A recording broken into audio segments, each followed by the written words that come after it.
Who cares? But I know you care. Bring it over to my plate. You don't know what you do. Your body like speaks to me. It's really not that bad. It just needs a little shampooing. To the shower!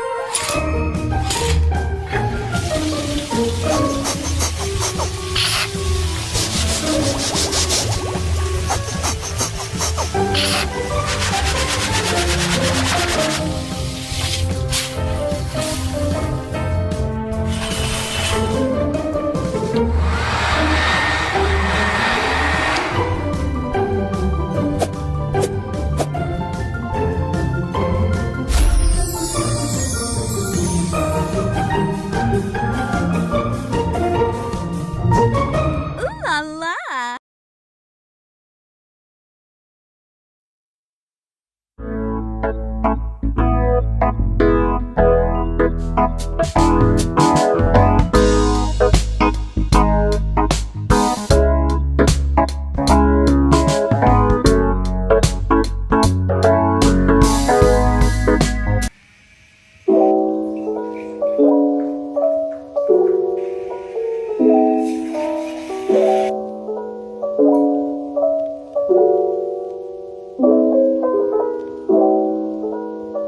This girl saw our last TikTok, so we gave her a brow transformation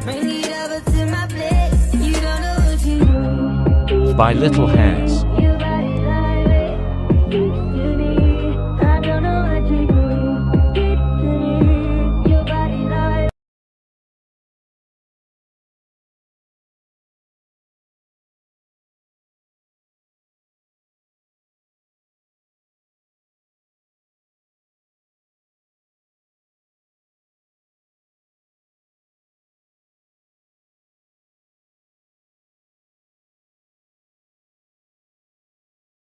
Smooth and flawless skin, you're going to need my secret weapon, a good exfoliating glove with your body wash. Then you apply a good body scrub, then apply a body serum right before your moisturizer. You apply it all over. Don't skip the body oil too, girl. And then you're going to have...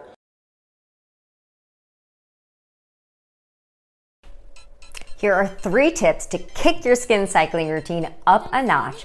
If you've been skin cycling for at least a month and you're not experiencing any redness, itching, peeling, irritation, stinging, or burning. All right, tip number 1, stop the first layer of your retinoid sandwich. So if you've been applying moisturizer or a hydrating serum first underneath your retinoid, drop that step. Apply the retinoid directly onto clean, dry skin. You can still put your moisturizer on top, but this way you're getting a more powerful dose of that retinoid diving into the skin. It's not being buffered by an additional first layer that's sort of blocking part of it from penetrating through.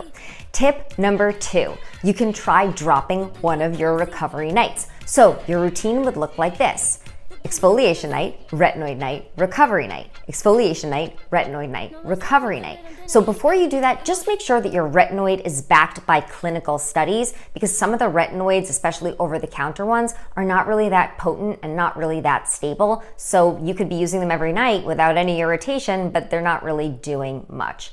Okay, tip number 3, you did both of those things. Your skin is doing well, it's thriving, no irritation, no signs of unhappy skin barrier. You can actually add another retinoid night. So your cycle now looks like this, you advanced skin cyclers: exfoliation night, retinoid night, retinoid night, recovery night. Exfoliation night, retinoid night, retinoid night, recovery night. Kim Kardashian widely popularized using white concealer, and I think that's what made everyone kind of confused. I always have people asking me, does concealer have to be lighter or the same color as your foundation and your skin tone? And the short answer is both. You can do either one, but it just depends on what you want to achieve with your makeup. If you want a more natural look, I would use a concealer that's about the same color as your skin tone, and you can also use this on blemishes. If you use a concealer that's a lot lighter than your skin tone, then it wouldn't blend in with the rest of your foundation. You can also do a good job of covering your dark circles, but it won't really brighten your face. face. While really light concealer is supposed to brighten and highlight your face. You can put this under your eyes, under where you would put your contour, and even like the high points of your nose. And see what it does after I blend it out? This is why it goes hand in hand with contouring. Using really bright concealer is gonna make you look a little more glam. And this is the difference side by side. Glam versus more natural. Here are 10 makeup tips I wish I knew earlier. Blend foundation with your fingers to achieve a supernatural skin-like finish. To really set your base, spray your sponge with some finishing or setting spray. Your base is going to blend even more flawlessly and last a lot longer. I'm blending around the under eye area because we want to use less product to minimize creasing. If your brow wax comes in a jar, avoid double dipping. Instead, scoop some product out to work with. Marinate your concealer so you can use less product while still getting a full coverage. Spray finishing spray between every step, especially if you like to do your skin first. It keeps the skin looking fresh for hours and the base just looks soft and airbrushed. If your eyeliner smudges easily, set it with some dark eyeshadow or put some powder in this area where eyeliner usually bleeds. For eyes with epicanthic folds, apply inner corner eyeliner on the lower lash line. To brighten and open up the eyes, place highlight in this divot here. I like to bring it up and down into the lower lash line. When setting your makeup, go one step further by drenching your sponge with setting spray, tapping gently to melt the makeup into your skin. This is for the girls, so if you're a boy, just keep scrolling.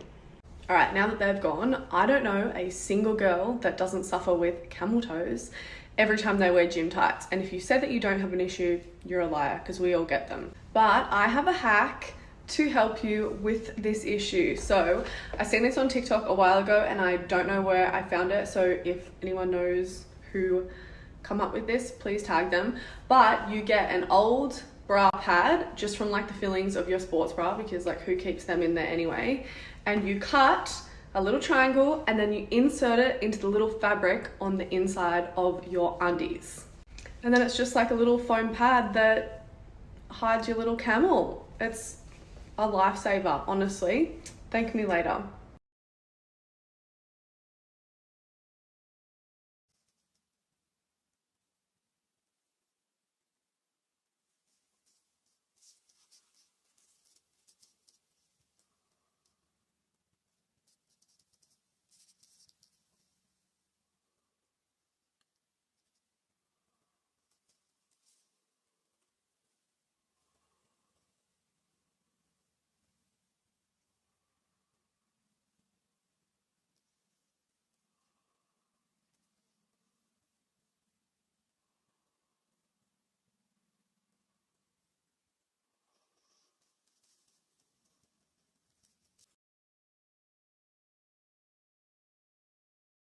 Contouring for your face shape sounds great, but the only problem is you have to know what your face shape is. I recently came across this filter, so make sure you save it. It's not sponsored, but it pretty much helps you find your face shape. So I honestly always thought I had a square face, but when I click on this, this is what they say a square face is, and I don't think that matches. So let's go to oval.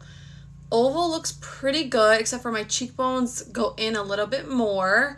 So this is heart. Don't think I'm a heart.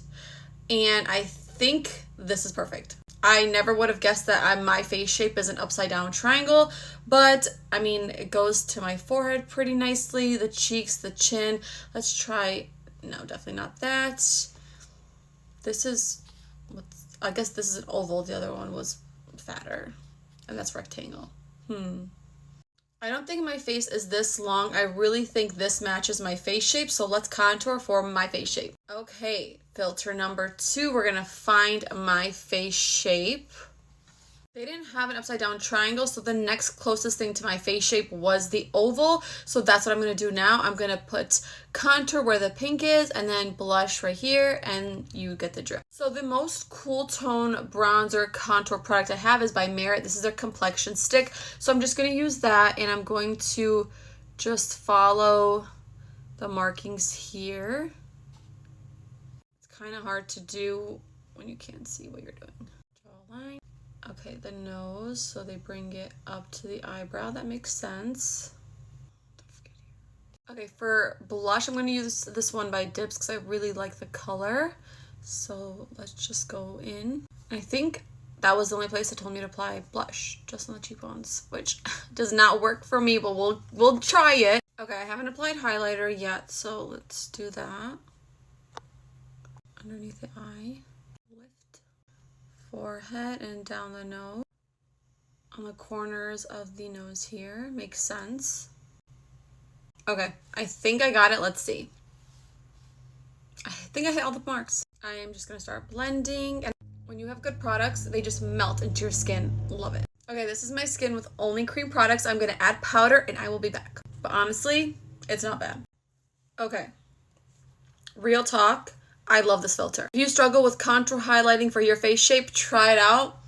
I love it. Now I just need to add more blush.